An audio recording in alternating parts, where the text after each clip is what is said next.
2003 സ്പോർട്ടിങ്ങിനെതിരായ friendly മത്സരത്തിന് മുന്നോടിയായി നടന്ന പ്രസ് കോൺഫറൻസിൽ സർ അലക്സ് ഫെർഗ്യൂസൺ പറഞ്ഞു, ലാഡ്സ്, അവസാനമായി ഒരു കാര്യം കൂടി പറയാനുണ്ട്. അവരുടെ പക്കൽ ഒരു മികച്ച വിങ്ങർ ഉണ്ട്. അവന്റെ മേൽ ഒരു കണ്ണുള്ളത് നല്ലതാണ്. He is strong.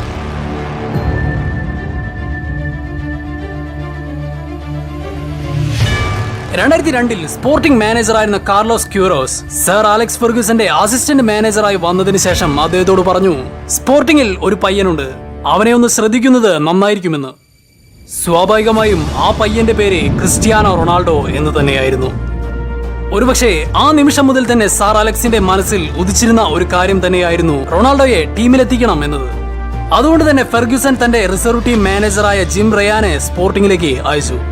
തിരിച്ചെത്തിയ റയാൻ ഫെർഗ്യൂസനോട് പറഞ്ഞത് ഇപ്രകാരമായിരുന്നു, ഞാനൊരു പ്ലെയറെ കണ്ടു, അവനൊരു വിങ്ങറാണെന്ന് തോന്നുന്നു, പക്ഷേ അവൻ യൂത്ത് ടീമിൽ ഒരു സെന്റർ ഫോർവേഡ് ആയിട്ടാണ് കളിക്കുന്നത്. അധികം വൈകിക്കുന്നത് അത്ര നല്ലതല്ല. 17-ാം വയസ്സിൽ തന്നെ ഏതെങ്കിലും വലിയ ക്ലബ് റാഞ്ചാൻ സാധ്യതയുണ്ട്. ആരെക്കുറിച്ചാണ് റയാൻ പറഞ്ഞതെന്ന് ഫെർഗ്യൂസന് വളരെ വ്യക്തമായിരുന്നു. തുടർന്ന് 2003 ഓഗസ്റ്റിൽ സ്പോർട്ടിംഗിന്റെ പുതിയ സ്റ്റേഡിയത്തിന്റെ ഉദ്ഘാടന മത്സരം മാഞ്ചസ്റ്റർ യുണൈറ്റഡുമായി നിശ്ചയിക്കപ്പെട്ടു. പക്ഷേ ഈ ഒരു മത്സരം യുണൈറ്റഡ് കളിക്കാരെ സംബന്ധിച്ചിടത്തോളം ഒരു തലവേദന തന്നെയായിരുന്നു. കാരണം അവർ USA-യിൽ കുറച്ചാഴ്ചത്തോളമായി മത്സരങ്ങളിലായിരുന്നു. ചുരുക്കം പറഞ്ഞാൽ വേഗം അവസാനിപ്പിച്ച് പെട്ടെന്ന് തന്നെ വീട്ടിലെത്തണം എന്ന ചിന്തയായിരുന്നു യുണൈറ്റഡ് താരങ്ങളെ സംബന്ധിച്ചിടത്തോളം ഉണ്ടായിരുന്നത്. പക്ഷേ യുണൈറ്റഡിന്റെ പ്രശ്നങ്ങൾ യഥാർത്ഥത്തിൽ ആരംഭിക്കുന്നതേ ഉണ്ടായിരുന്നുള്ളൂ. സ്പോർട്ടിംഗിന്റെ 28-ാം നമ്പർ ജേഴ്സി അണിഞ്ഞ റൊണാൾഡോ വിങ്ങുകൾ അതിവേഗം കവർ ചെയ്യാൻ തുടങ്ങി. അന്നത്തെ യുണൈറ്റഡ് ഡിഫൻഡറായ സിൽവസ്റ്റർ അഭിപ്രായപ്പെട്ടത് ഇപ്രകാരമായിരുന്നു, റൊണാൾഡോയെ കുറിച്ച് ഞാൻ പറഞ്ഞു കേട്ടിട്ടില്ല, പക്ഷേ പന്ത് ലഭിച്ചപ്പോൾ അദ്ദേഹം തന്റെ ഇടതും വലതും കാലുകൊണ്ട് അനായാസം കളിക്കാരെ മറികടക്കുന്നു. ഭാഗ്യത്തിന് ഒരു ഫുൾ ബാക്ക് ആയിട്ടല്ല, മറിച്ച് ഒരു സെന്റർ ബാക്ക് ആയിട്ടായിരുന്നു ഞാൻ കളിച്ചിരുന്നത്. യുണൈറ്റഡിന്റെ സബ്സ്റ്റിറ്റ്യൂട്ട് ബെഞ്ചിൽ പ്രമുഖരായ ഫിൽ നെവിലും നെസിൽ റോയും റിയാൻ ഗിഗ്സും റോയ് കീനും ഇരിക്കുന്നുണ്ടായിരുന്നു. പെട്ടെന്ന് ആരോ പറഞ്ഞു, ഇതായിരിക്കും മാനേജർ പറഞ്ഞ ആ പയ്യൻ എന്ന്. മത്സരം തുടങ്ങി 15 മിനിറ്റ് ആവുമ്പോഴേക്കും യുണൈറ്റഡ് ബെഞ്ചിൽ ഇരുന്നവരെല്ലാം തന്നെ റൊണാൾഡോയുടെ മിന്നും പ്രകടനത്തിൽ ആകർഷിക്കപ്പെട്ടു. പക്ഷേ യുണൈറ്റഡിന്റെ റൈറ്റ് ബാക്ക് കളിച്ചിരുന്ന ജോൺ ഒഷേയ്ക്ക് അതൊരു നല്ല അനുഭവമായിരുന്നില്ല. റൊണാൾഡോയുടെ ഓരോ ചടുലമായ നീക്കങ്ങളും അയാളെ തളർത്തി.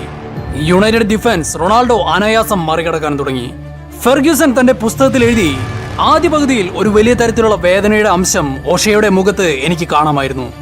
രണ്ടാം പകുതി ആരംഭിക്കുന്നതിന് മുൻപ് തന്നെ റൊണാൾഡോയെ കുറിച്ചുള്ള ചർച്ചകൾ യുണൈറ്റഡ് ഡ്രസ്സിംഗ് റൂമിൽ പരന്നിരുന്നു.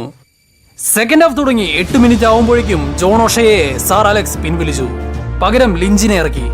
പക്ഷേ റൊണാൾഡോയുമായി 1-on-1 സിറ്റുവേഷൻ വന്നപ്പോൾ ഒഷയുടെ അതേ അനുഭവം തന്നെയായിരുന്നു ലിഞ്ചിനും ഉണ്ടായിരുന്നത്. ആ രാത്രി റൊണാൾഡോ തീർത്തും അൺബീറ്റബിൾ ആയിരുന്നു. ഓഫ് കോഴ്സ് മത്സരം സ്പോർട്ടിംഗ് വിജയിച്ചു 3-1 എന്ന മാർജിനിൽ. തുടർന്ന് ഡ്രസ്സിംഗ് റൂമിലേക്ക് നടന്നിരുന്ന സർ അലക്സിനോട് ഫിൽ നെവിൽ പറഞ്ഞു, നിങ്ങൾ അവനെ സൈൻ ചെയ്യണം, തീർച്ചയായും സൈൻ ചെയ്യണം. സമ്മതം മൂളിയ ഫെർഗ്യൂസൺ ആ രാത്രിയിൽ തന്നെ റൊണാൾഡോയെ സൈൻ ചെയ്യാനുള്ള നെഗോസിയേഷൻ സ്പോർട്ടിംഗുമായി നടത്തി. ഒടുവിൽ 12.24 മില്യൺ പൗണ്ടുകൾക്ക് ഇരു കൂട്ടരും ധാരണയിലെത്തി. യഥാർത്ഥത്തിൽ ഒരു ലോൺ അടിസ്ഥാനത്തിൽ റൊണാൾഡോയെ സൈൻ ചെയ്യാനായിരുന്നു യുണൈറ്റഡ് ആഗ്രഹിച്ചത്. പക്ഷേ അദ്ദേഹത്തിന്റെ ആ തീർത്തും ഇംപ്രസീവായ പെർഫോമൻസ് ആ ട്രാൻസ്ഫർ പെർമനന്റ് ആക്കി. ഒടുവിൽ 2003 18-കാരനായ സാക്ഷാൽ ക്രിസ്ത്യാനോ റൊണാൾഡോ മാഞ്ചസ്റ്റർ യുണൈറ്റഡിലെത്തി. പിന്നീട് സംഭവിച്ചതെല്ലാം തീർത്തും ചരിത്രമായിരുന്നു.